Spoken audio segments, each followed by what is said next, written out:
పత్రి madam ఇవాళ 70వ పుట్టినరోజు అండి. మరి ఆ మేడంకి ఒకసారి పుట్టినరోజు శుభాకాంక్షలు తెలుపుకుంటూ ఆ వీడియో చూద్దామండి. PSSM और PMC हिंदी की ओर से स्वर्णमाला पत्री जी के जन्म दिवस के शुभ अवसर पर हम प्रस्तुत करते हैं उनके जीवन का संदेश।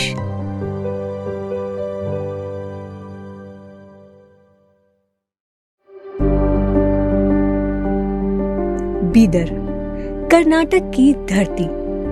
साल था 1955। एक विनम्र घर में जन्मी बच्ची आगे चलकर असाधारण जीवन जीने वाली थी। ये बच्ची थी जानकी स्वर्णमाला। पिता एस लक्ष्मी नारायण राव एक उच्च पदस्थ जियोलॉजिस्ट और मां रुक्मणीबाई जो गृहिणी होते हुए भी अद्भुत साहस और अटूट आस्था की मूर्ति थी। 6 बहनों और एक भाई में सबसे छोटी स्वर्णमाला जी का बचपन उल्लास और खुशियों से भरा था। घर में रामायण और भागवत का नियमित पाठ होता था। वे राघवेंद्र स्वामी जी की आराधना करती थी। त्योहारों का उल्लास, स्कूल के नाटक, खेलकूद और दादी की कहानियां, इन सब ने उनके मन को गहरे संस्कारों से सींचा। पिताजी के स्थानांतरण के बाद पूरा परिवार हैदराबाद आ बसा। जीवन का दूसरा पहलू जल्दी ही सामने आ गया। 1969 में एक दुर्घटना में पिता का निधन और फिर 1971 में बहन परिमला कृष्णा जो एयर होस्टेस थी, उनकी विमान दुर्घटना में मृत्यु। परिवार पर दुखों का पहाड़ टूट पड़ा। उस समय स्वर्णमाला जी किशोरावस्था में थी। एक और पढ़ाई और सपने, दूसरी ओर गम और संघर्ष, लेकिन यही क्षण थे जिन्होंने उन्हें भीतर से मजबूत बनाया। मां ने पति और बेटी दोनों की मृत्यु का दुख सहते हुए भी घर संभाला।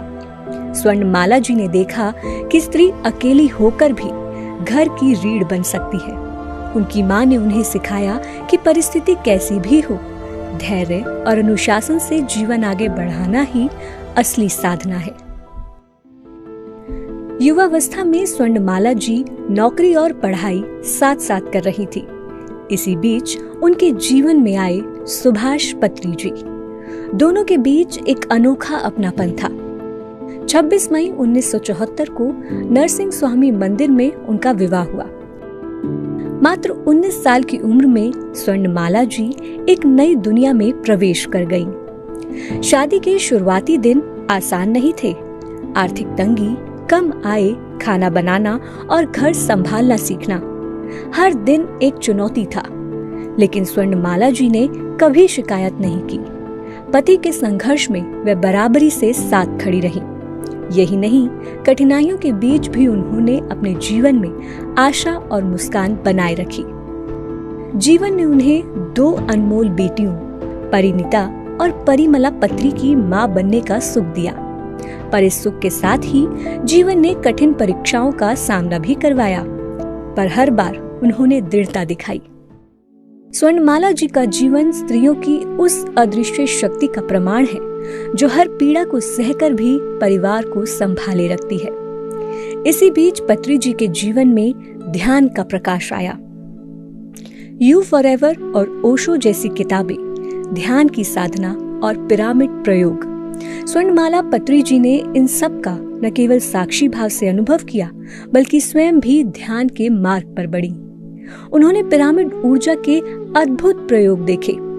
एक साधारण सा कार्डबोर्ड पिरामिड जिसने जलने का घाव ठीक कर दिया, ये उनके लिए पहला चमत्कारी अनुभव था।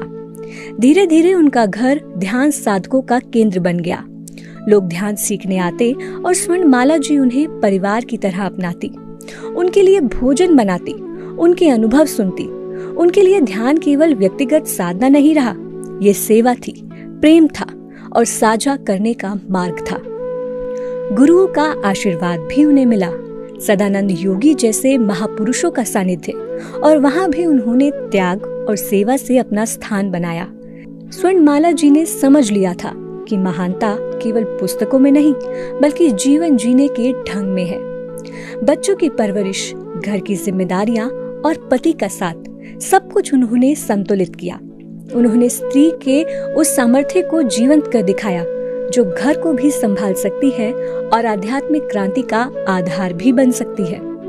स्वर्णमाला पत्री जी का जीवन हमें सिखाता है कि आध्यात्मिकता केवल पर्वतों या आश्रमों में नहीं, बल्कि रोजमर्रा की जिम्मेदारियों में भी जी जा सकती है।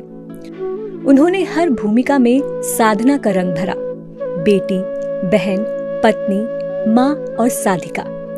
आज जब हम उनके जीवन को याद करते हैं तो समझ आता है कि ध्यान आंदोलन की महान नींव में स्वर्णमाला पत्री जी का योगदान कितना मौन, कितना गहरा था। ब्रह्म ऋषि पत्री जी ने जिस क्रांति को दिशा दी, उसका अदृश्य आधार थी स्वर्णमाला जी। उनका धैर्य, उनका त्याग और उनकी मौन साधना। उनका जीवन हमें ये याद दिलाता है कि स्त्री केवल घर की नहीं, वे संपूर्ण जगत की धुरी है। वे शक्ति है, संबल है और प्रेरणा है। PSSM की सह संस्थापिका स्वर्णमाला पत्री जी का जीवन दीपक की तरह है, जो स्वयं जलकर भी अनगिनत जीवनों को आलोकित करता रहेगा।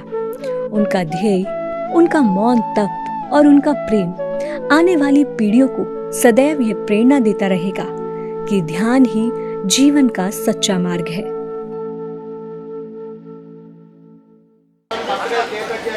Parineeta madam please.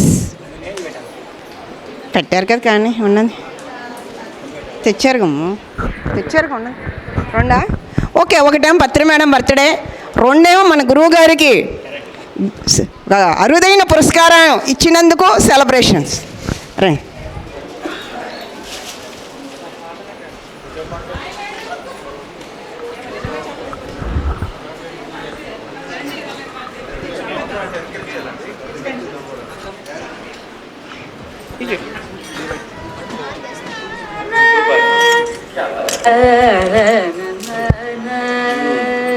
వస్తుందా? అమృతం మధురం సుమధురం అమ్మ స్వర్ణామృతం ప్రకృతే అమ్మ. అందరూ బర్త్డే ఇలా సెలబ్రేట్ చేసుకోవాలి. వెజిటేరియనిజం కదా, మనం శాకాహారులం కదా, కేకులు ఆపేద్దాం. పుచ్చకాయో మనకు నచ్చిన కాయో రేగ్గాయ అయినా కట్ చేసుకుందాం.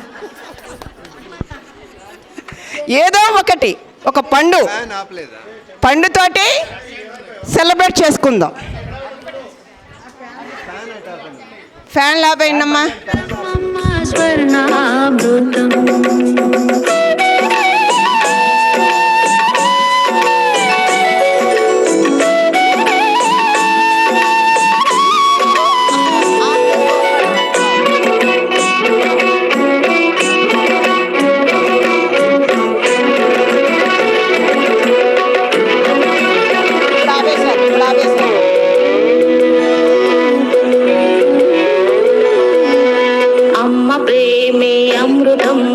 అమ్మ పలుకే అమృతం, అమ్మ నవ్వే అమృతం, అమ్మ జ్ఞానం అమృతం, అమ్మ జోలపాటే అమృతం, అమ్మ ఒడి అమృతం, అమ్మ జోలపాటే అమృతం, అమ్మ ఒడి అమృతం. మధురం మధురం స్వర్ణామృతం, మధురం సుమధురం అమ్మ స్వర్ణామృతం.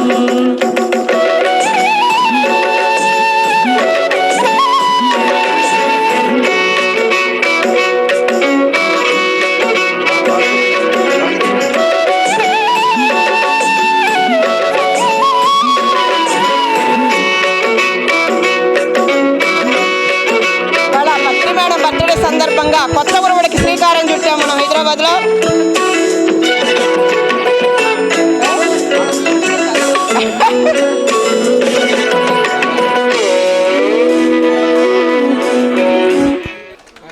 గమ్యం అమ్మ సృష్టికి మూలం అమ్మ జ్ఞానం అమ్మ గమ్యం అమ్మ సృష్టికి మూలం అమ్మ అమ్మకు మించిన వేరే దైవం.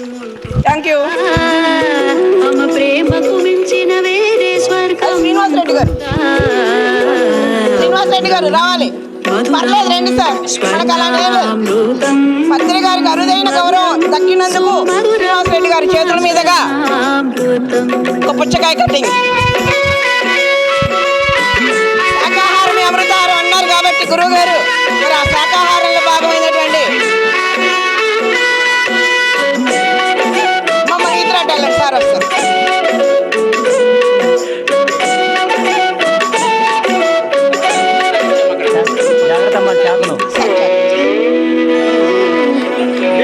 Big class. ప్రకృతి పత్రి గారికి సౌందర్యమే అమ్మా మంత్రం బ్రహ్మర్షి పితామహ పత్రిజీకి, బ్రహ్మర్షి పితామహ పత్రిజీకి, బ్రహ్మర్షి పితామహ పత్రిజీకి, శాకాహార జగత్కి, శాకాహార జగత్కి, శాకాహార జగత్కి, అహింసా జగత్కి, శాకాహార జగత్కి, జై బలో పత్రి మహారాజ్కి, జై బలో పత్రి మహారాజ్కి. బాగుంది కదా, ఇలాగా అందరం ఇలాగే చేసుకుందాం. బర్త్డే అంటే కేకులు వద్దు, ఇక్కడ నుంచి ఏ ఫ్రూట్ కావాలంటే ఆ ఫ్రూట్స్. జై జై జై జై పిరమిడ్ జగత్ కి జై స్వర్ణమాల అమ్మకి జై. Thank you masters.